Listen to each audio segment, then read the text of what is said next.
And we are recording. I'm going to let a few other people in the room.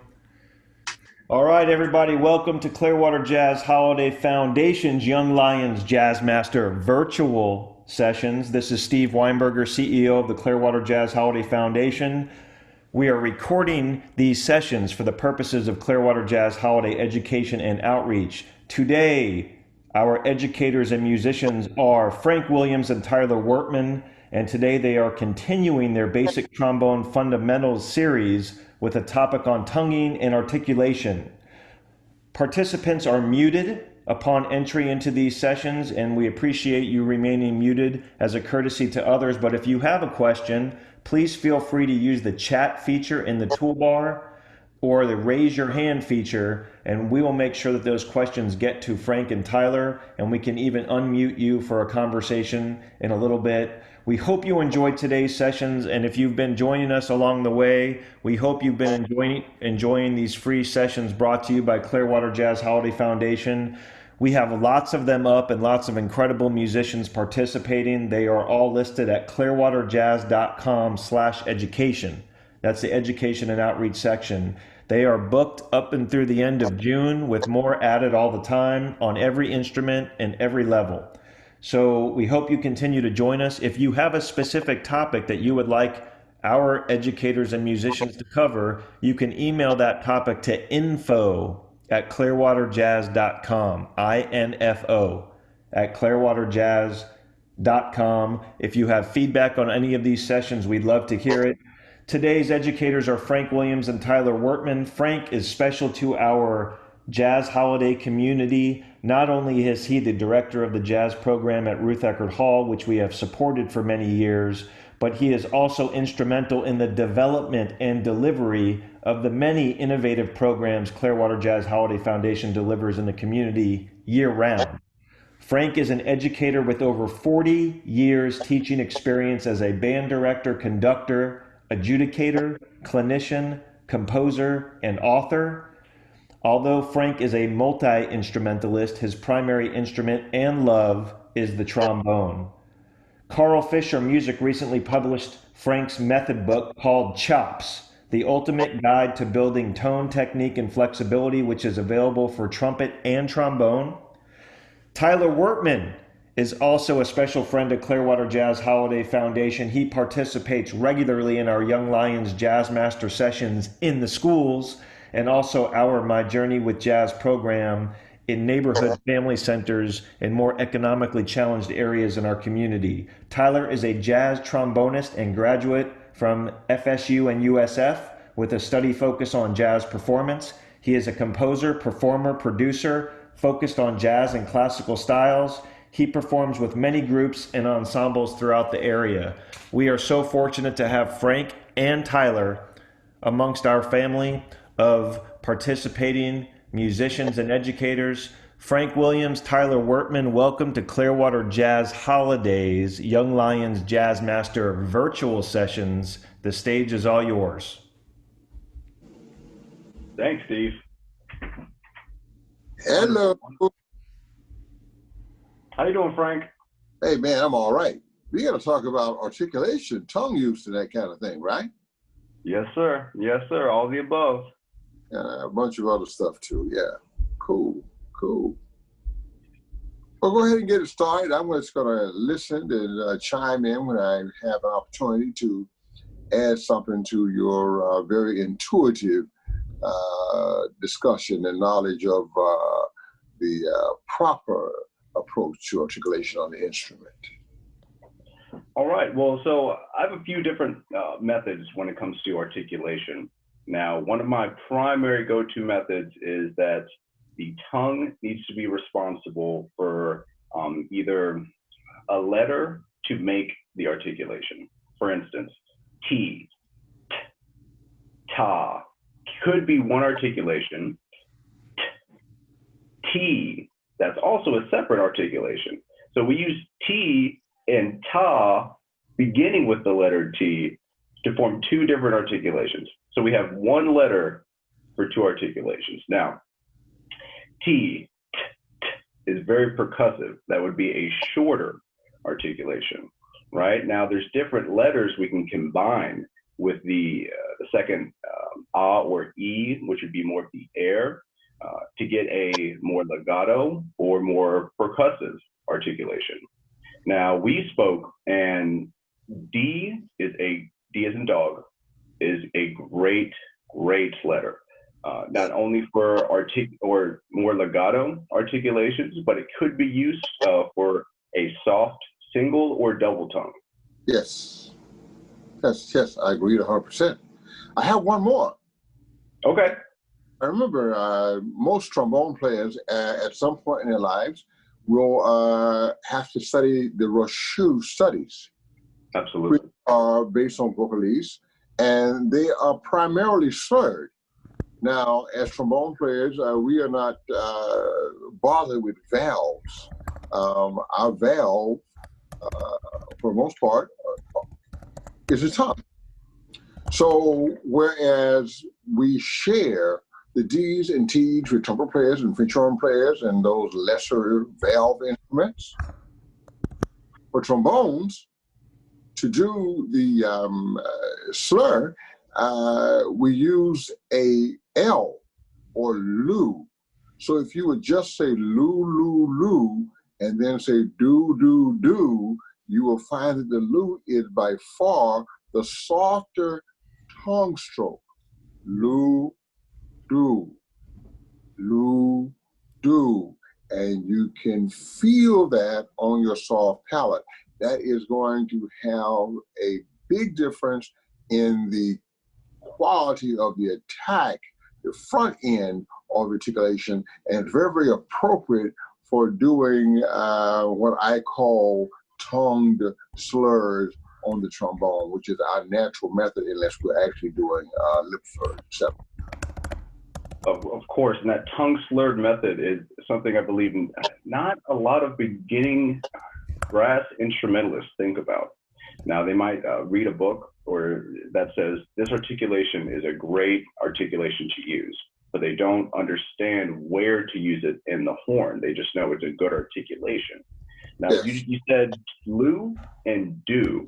Now, yes. If everyone noticed, ooh was a part of both of those. Right. So all we're doing is we're finding that harder or softer letter to begin that vowel sound, to get the chambering the way we need it to, whether it's going to be staccato or legato. Now, by using that ooh, we could also use ah, we can la, da, we can use maybe even a li if we're playing in the upper register for an extreme legato sound. So all of these things can be intertwined, and it's important for the musician to practice each articulation on their own horn to understand which articulation is best for them. Exactly. Not just, okay, ta is great, but where is ta great for you? What kind of sound can you get with ta compared to T? Where does T line up for you on the horn?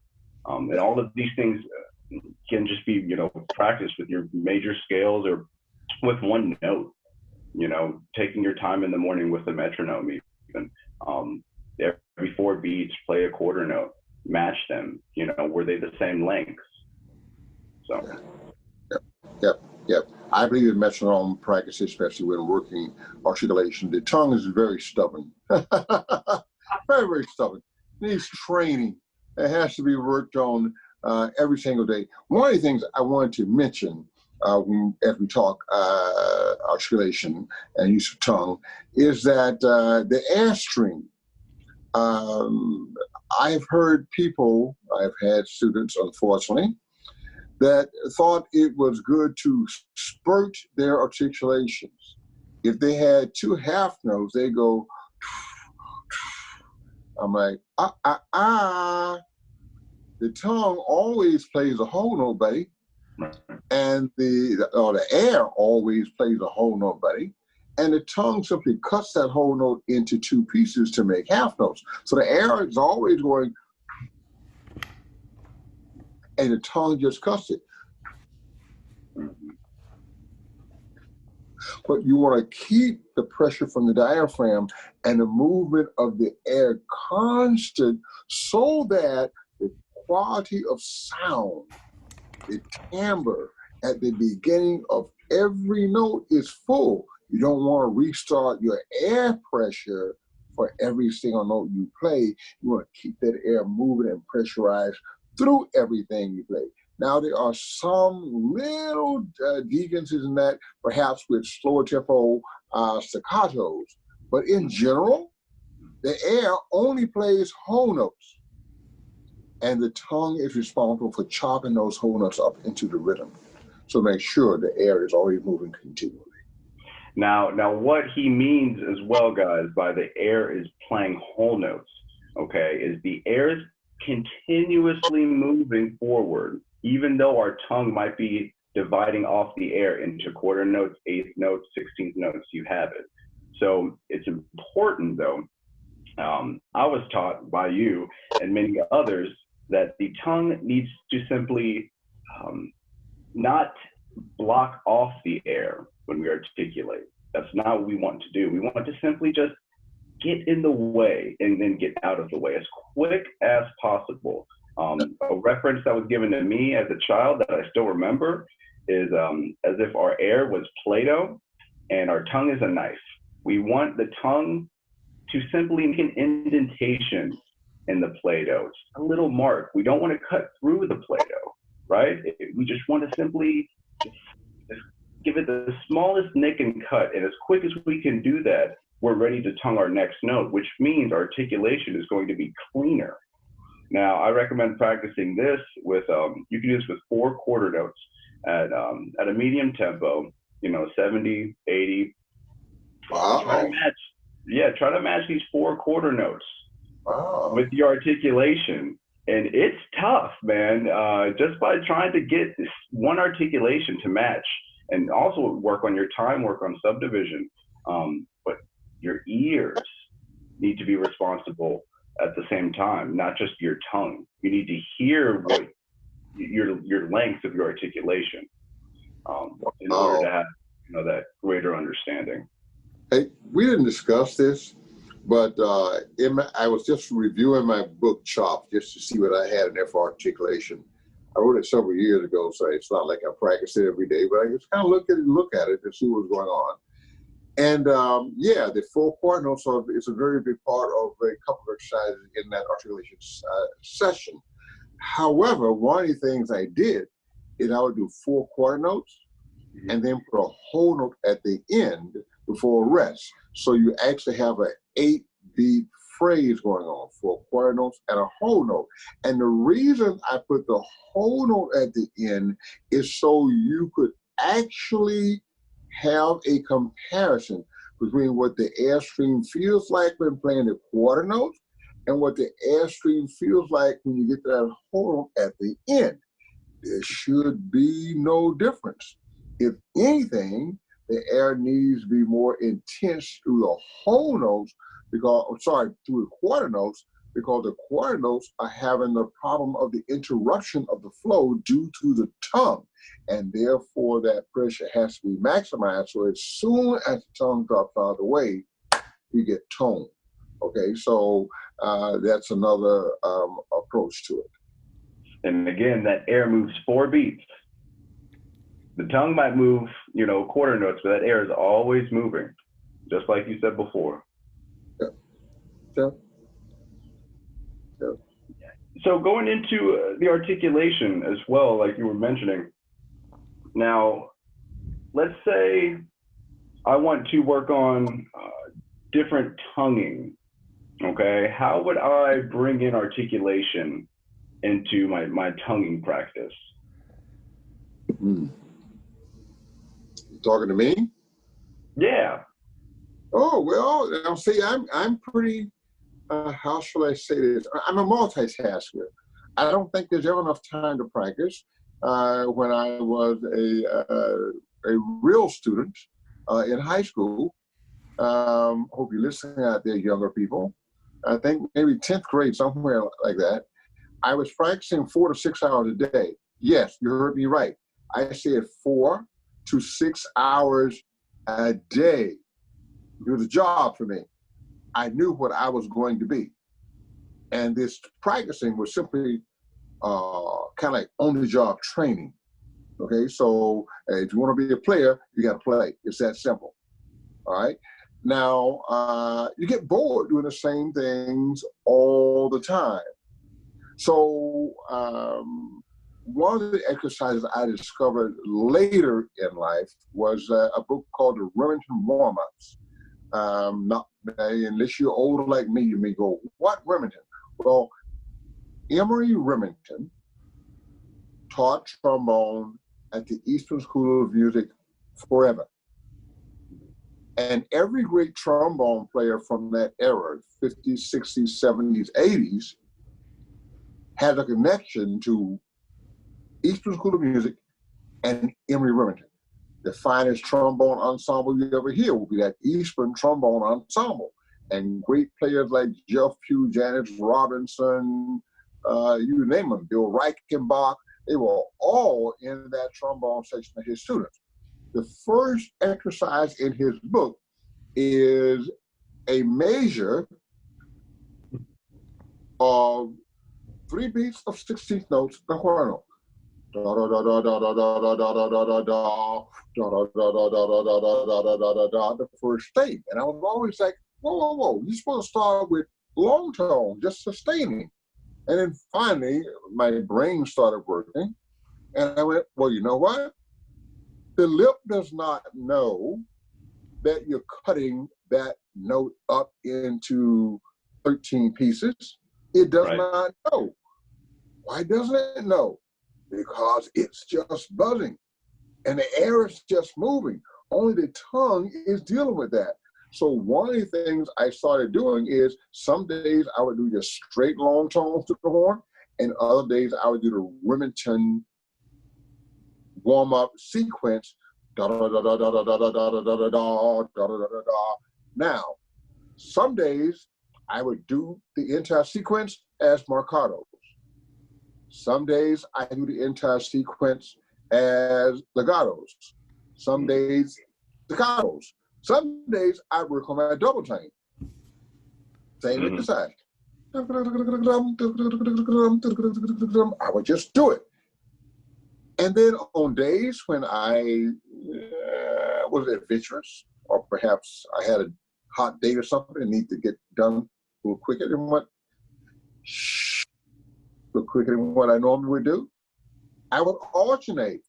One measure would be marcato, the next measure would be legato, the next measure will be staccato, and I would go back and forth, because to be honest, that is more like what we do as players than to play an entire exercise on one articulation. When we're playing music, we're playing a mixture of articulations all the time.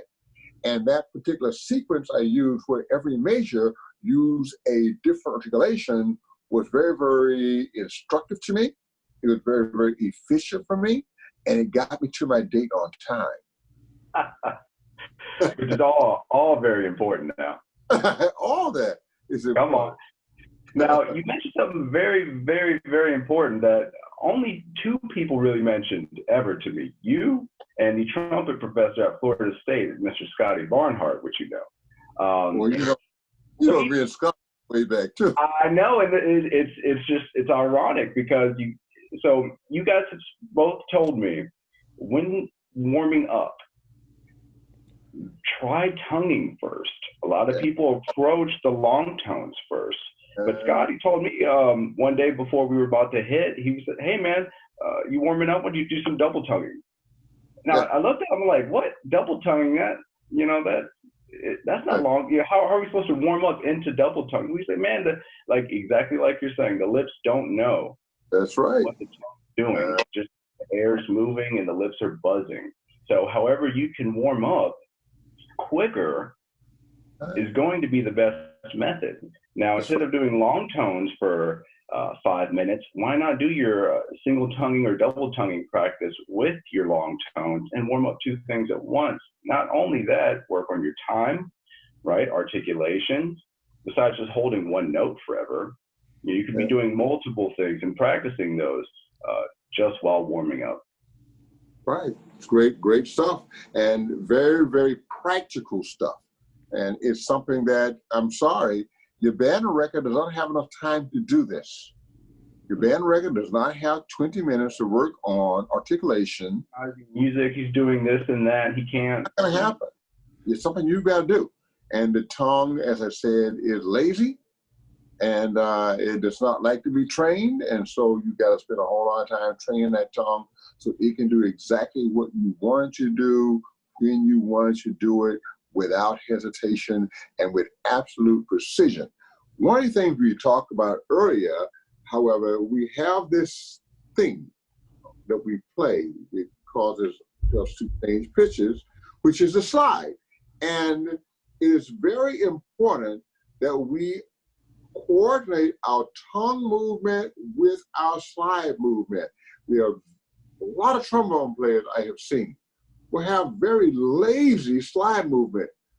Da, da, da, da, da, da, da, da, da, da, da. Oh, you gotta get a glissando. No.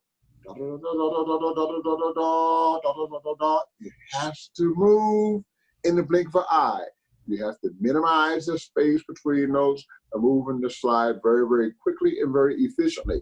And believe me, that is even more of an issue when you're working on legatos and tongue slurs, because the idea is to create a connection between those notes. And you're not going to create that connection if you have this dead time of slide movement. In order to have the connection, the slide must be very, very, very active, very, very precise, and very, very efficient in moving from place to place exactly in rhythm with the tongue. So I hope that is also helpful for you. No, and you said it. This is something that Tom Brentley and Harold Van Skyke taught me at USF, is quick slides. Now, even if we're playing legato, right, longer beat values, our slide, if anything, has to move quicker in order to connect those sounds that you're talking about. Yeah. Now, when we're playing more staccato, we have more time to actually move our slide into position. And it's important, because when I was practicing and playing in high school and even in undergrad, I was trying to get a cleaner sound, and I couldn't quite figure out how to do it. I was messing with articulation here and there. Then I realized, in order to get a cleaner sound, I have to clean up the space in between my notes, not the notes themselves. And once I started focusing on that space, everything sort of made sense. Now, you talked about training your tongue here. I want to go ahead and...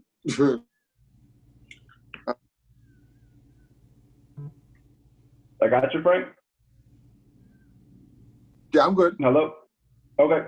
Yeah, let's go into double tonguing and triple tonguing now. You talked about training your tongue into getting a cleaner sound. What sort of methods would you approach double tonguing with? I have to be honest with you.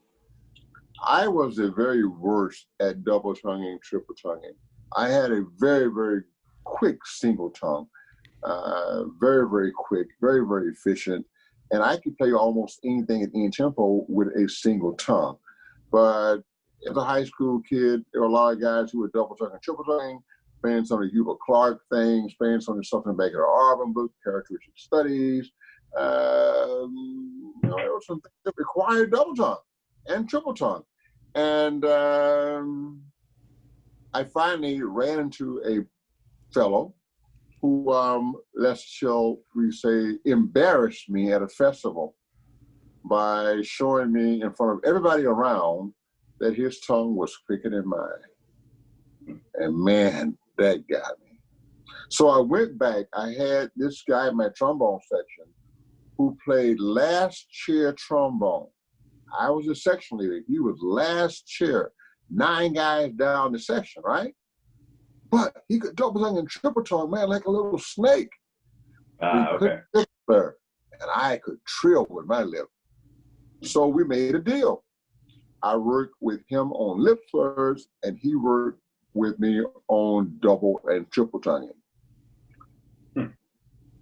One of the things I discovered is You have to say it. The more you say it, the better you are. So I would walk from class to class, between classes.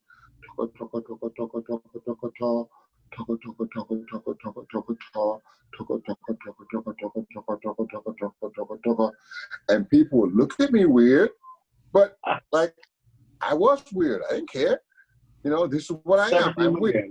Listen, this is what I do. So if you don't like it, you know what? Go to the other side of the sidewalk. I'm doing this thing. And the more I said it in the casual situations, the easier it was to apply that double tongue technique once I got to the horn and started practicing. The thing that I can say, however, is that when you're doing double and triple tonguing, the lighter the tongue, the better. As a matter of fact, I had a person describe it to me this way. When the tongue is moving that fast, the air is going through very aggressive and rapid interruptions. Therefore, the air must be very, very highly pressurized, or the notes can't speak because the tongue is moving so fast.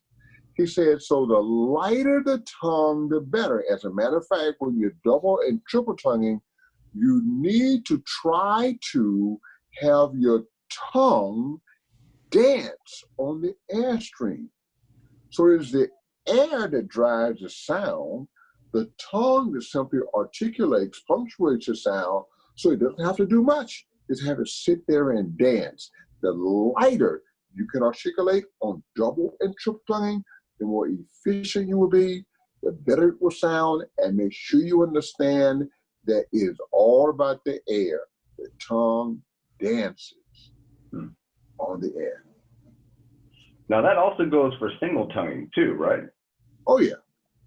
A lot of people don't really, think about how much weight they're using with their tongue. But if you could try to just lighten up your tongue, you will find it's easier to articulate. Not only that, you're going to be able to articulate faster, right? Not only that, your sound is going to be cleaner. So there's a lot of advantages with trying to lighten up your tongue's weight in your mouth as you're articulating. And like you're saying, dancing on the air, it's bouncing, it's being as light as possible. I used to tell my young students all the time, you know what, man? You're never going to be able to keep a girlfriend. What? I say, no, you never be a good kisser. Your tongue is too heavy. You got to be light and gentle. Slow, man. You're too slow. Yeah, well, I'm just telling you what's up, so you need to go work on that. And for a guy who's full of his hormones at 15, 16, probably like a lot of guys who are in the room with us right now, that's a really big motivator for them. So once again, work on light, delicate tonguing that simply dances on the air. You have a lot better control, a lot faster, a lot nicer sound. Now, when triple tonguing, Frank, do you like to use ta-ta-ka, ta-ka-ta, both? How do you practice these? I try I call it TKT, TKT, TKT, TKT, TKT, TKT. I tried that.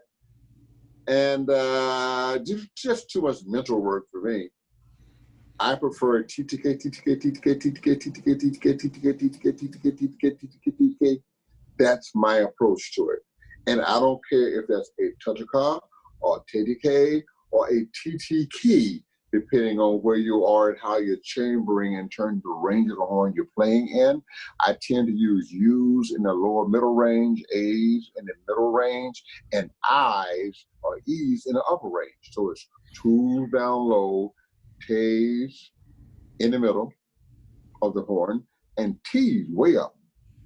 High arch tongue in the upper register to help with control the range and to have a more appropriate sounding articulation in those respective tessitures.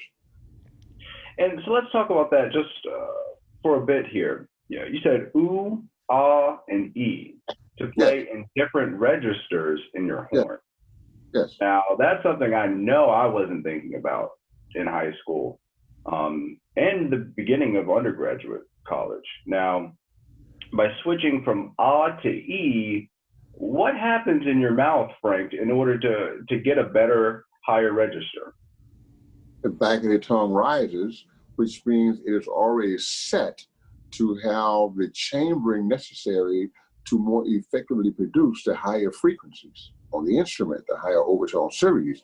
That's the most important thing. The other thing is if you're saying the using just the tip of the tongue. So you're also being very economical with that. If you're saying using more of a stroke like this, using more meat, and of course you're playing in the middle of the range, and that is appropriate. But when you're way up top, you want to really minimize the amount of flesh you're using, and brings that tongue back and brings it up, which creates the right chambering for the production of the higher pitches, and also gives you a lighter scalation because you're using so much less of the flesh itself.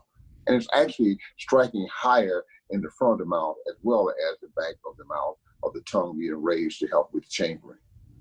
Is that too much? No, you're good. And when you go lower, to ooh. Yeah. Explain that. If you say it, to a, to, I just get a big opener throat. The throat is more open, right? And the jaw is already open as well. So I got a better resonating chamber. I'm all about what the resonating chamber is doing, what the air is doing, the entire thing. I mean, I am using my entire body to play the horn, from the tip of my toes to the top of my head. I'm definitely going to use this part of the body, every bit of it. And so when I control what happens with the throat, the back of the throat, the jaw, etc., and it's just a matter of a specific syllable, I'm absolutely going to do that, or a vowel sound or consonant or whatever.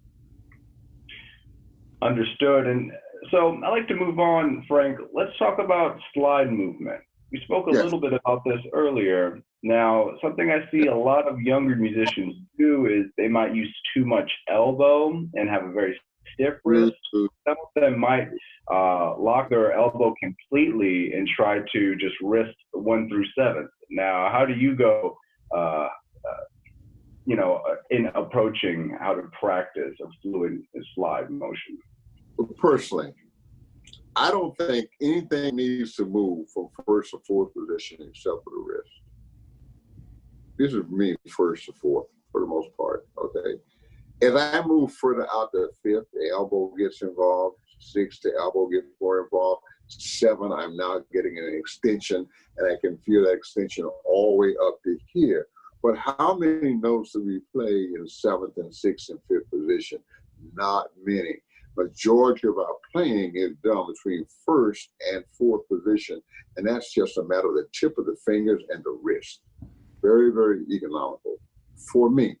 I've had players who, shall I say, I call them the washwoman syndrome. Of course, no one knows what a washwoman is because we don't have those anymore. But there was a time before we had washing machines, we had wash women. And they used rub boards. I know you don't want to either. But they would have to physically wash the clothes this way. So you got a lot of shoulder movement, etc., right? And a lot of people who play trombone, and since they're locked in here, they got a whole lot of shoulder and arm and elbow movement. So what I would do for that student is force them to take their elbow and lock it into their side. Just put it right into the ribs. Now play. Okay, you got no choice now. You have to use that wrist to extend the slide from first to fourth because you don't have the benefit of all this stuff free to move. And that is how I break that very, very bad habit. And then we just relax a little bit for fifth, a little more for sixth, a little more for seventh. Is that what you're looking for? That's wonderful. Wonderful. Because by we're not eliminating, but if we could just not have so much movement going on, again, just like having a lighter tongue, we can actually play faster, get to our slide or our positions quicker, right? Because there's less going on. We're not throwing our slide around. It's all very precise. Yeah. And when we get into some of the more advanced techniques in later sessions, over alternate positions and things like that, you find the greater players, especially greater jazz players, right? Man, the entire thing is right here. So you're supposed to take the horn, it's kind of hard to move. It's like watching Bird play alto sax. You hear all this music flying off that horn, and you look at his hands, and it looks like his hands aren't moving at all. That's because he is very economical with his movement. And we can take that same concept that Bird applied to alto sax and apply that to the trombone as well, because it's still the same physics. Makes sense?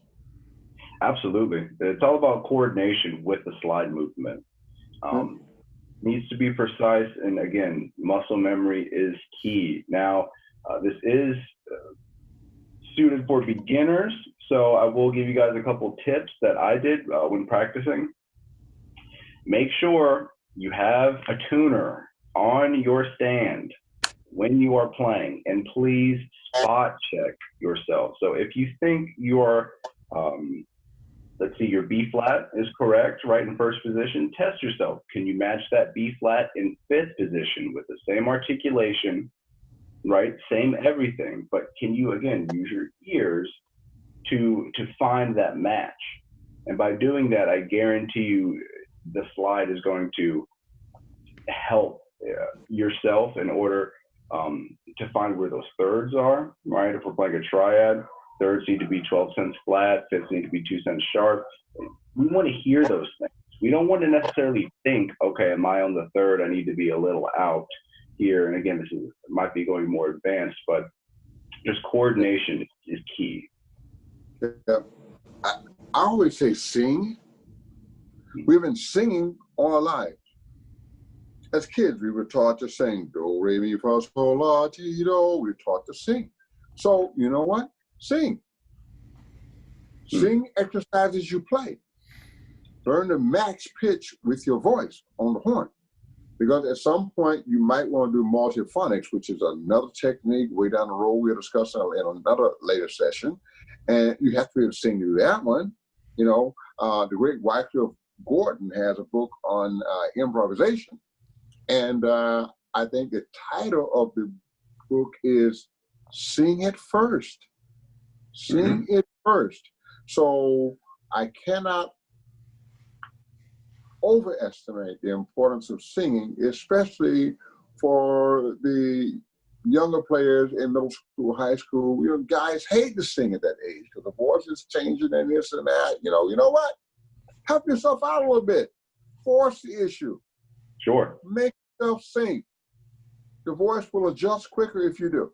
Okay? You can't run from it. It is what it is. We all go through it. Make it happen. That's it. Now, you said sing.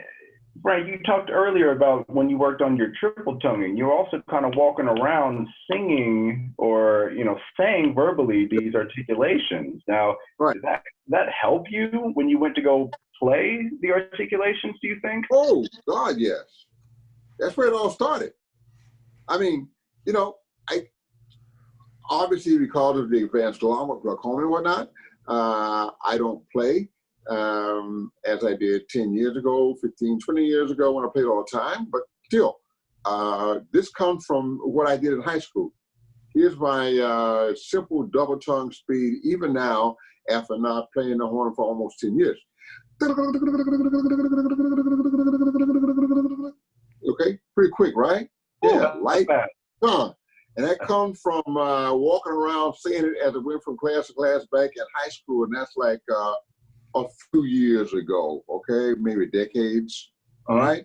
So yeah, it's a very important thing to do if you're really going to be efficient with this. How are we doing with questions? Any questions from anybody? Seems to me we're getting pretty close to the bewitching hour. Yeah, we're getting close. We got maybe a couple minutes left. Tyler, do you see anything there in the chat?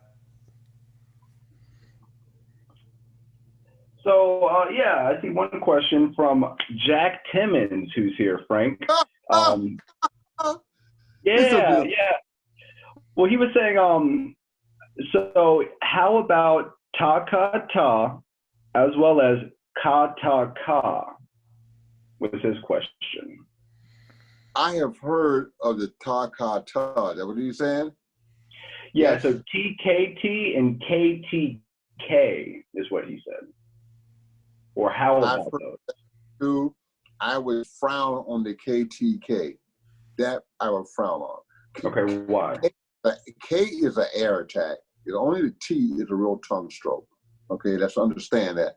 If you say TK, TK, TK, the T is forward with the tongue, the K is backward. It's just an air stroke. That's what it is. Mm-hmm. So I don't think it's very efficient or very sensible to start out with an air stroke, and if you do a triple tonguing, to have two of the three to be air strokes. Okay, so that would be my opinion of that. If one wants to use TT, TKT, or whatever combination of T's and K's you want in that situation, in terms of vowels, that's great. My preference has always been TTK, always has been. It's just what works for me, and what works for you is what works for you. And since Jack is in the room and Jack has opened his face, one of the things I like to tell guys is do goo. That's what I use for double tonguing when playing jazz. Rather use a T or a K, I use DG. So go do goo, do goo, do goo, do goo, do goo, do goo. It's the same type of thing. It's just a little bit smoother attack. It's not quite as percussive. And one of the things that I discussed with Tally in preparation for this is that originally double tonguing and triple tonguing was called double staccato and triple staccato. These were intended for short, light articulation. We went to double tongue and triple tongue, which really only addresses half the original meaning. The do-goo forces you to play a double tongue that is not a double staccato, because you get a longer, more connected note that is more suitable for jazz. So that is my recommendation in that situation. Any more questions? Yeah, I'm gonna unmute Jack for a second, just so you can say a shout out to Jack. I don't have to make him type everything. How you doing, Jack? Yeah.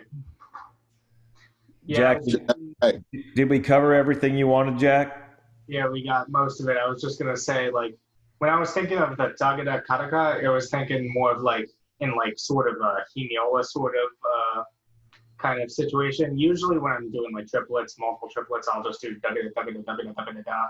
But I mean, like, because I know like sometimes it feels like players will actually end up playing Tagada Kataka. Yeah, and can I say something about the Taraka? Be very careful. It is how should I say this? It is very easy when working on triple tongue, if you're not careful, to end up sounding more like you're doing 2/16 and an eighth note than a real triplet where all those things are even. Mm-hmm.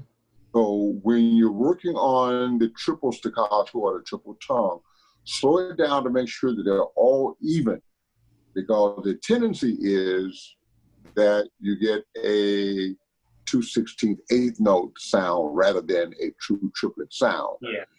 That is probably one of the reasons that I frowned upon the TK. It is so easy to make the K that you can very easily fall into the trap of rushing the first two and then dragging the second one, and once again having what is in effect a rhythmic error. Okay, so you might want to take a look at that. I always found that to be kind of pesky. One question related to that, though. How do you feel about, like, I know what I sometimes do is I like to isolate kind of the ga syllable. So I'll just be playing, like, for example, I'll do 4 quarter notes with the ta and then other ones with the ga. So it's like. And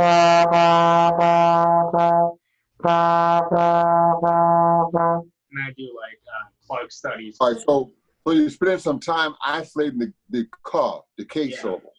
Yes, sir, absolutely. Because one of the problems we have there is that is truly an air attack. And if we're not careful, if you're not driving the air, you'll get a sound that goes tuck, tuck, tuck, tuck, tuck, tuck, tuck, rather than tuck, tuck, tuck, tuck, tuck, tuck, tuck, tuck. You have to really drive that air to get the K. So yes, I too have just worked on the K in order to make sure that the strength of the sound of the K match the strength of the sound of the T. So you're on the right track, no doubt about it.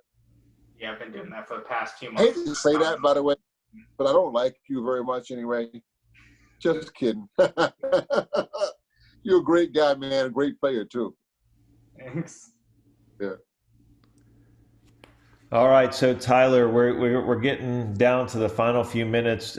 Is there anything that you'd like to conclude with, you and Frank both? And I see you have your trombone with you, Tyler. If there's any, I don't know if there's any exercise or something you wanted to leave some people with that helped to illustrate some of the things, that's welcome too.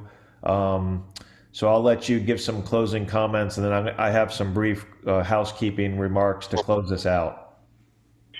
Sure. Well, definitely, Frank gave the best example today. So 4 quarter notes and a whole note. Now, Yes. just by practicing these 2 measures in 4/4 time, you can solidify so much with your articulation and tonguing.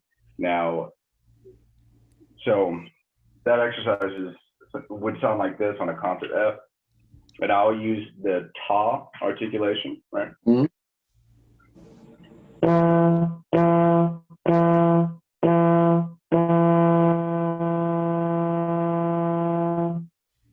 Now, I tried no vibrato, right? Just a steady airstream in order, like you were saying, to feel what the air is doing on the articulated measure compared to what it's doing on the whole note measure. And it should be doing the exact same thing. Absolutely. One of the things that I do, and I'm going to do this. I'm going to do something very cheap. This is my trumpet book. I can hardly ever keep the trombone book around because they go so fast. But this is the trumpet book, and it has the same content except for some slide stuff in terms of alternate positions and some valve stuff for trumpet, but pretty much same articulation exercises, etc. So I double check, and that is in there, the 4 quarter notes, whatever. There's also a section called progressive articulation. And what that is I'll start with quarter notes, quarter note, quarter note, quarter note, quarter note, then do a measure of eighth notes. Eighth note, eighth note, eighth note, eighth note. Then I would do 2 beats of triplets and 2 beats of 16ths into a sustain. I always end with a sustain just to double check that air is always moving appropriately. So you go note, note, note, note, note, note, note, note, note, note, note, note, da da da da da da da da da da da da da da. And the idea is for all those rhythms to do the rhythmic modulation without distorting the time and without contorting the rhythm, and then ending with a half note at the end to ensure that the air has been driving through the entire sequence. And what you get is about a 14 count tone with that full exercise. So it's definitely easy to do on just one breath if you have reasonable breath control. That's my last recommendation for you in terms of a exercise to work on your articulation. All right, Tyler, take it easy, man. Right. Thank you, man. Thank you, Steve. Yep. See you guys. Take care, everybody. All right now.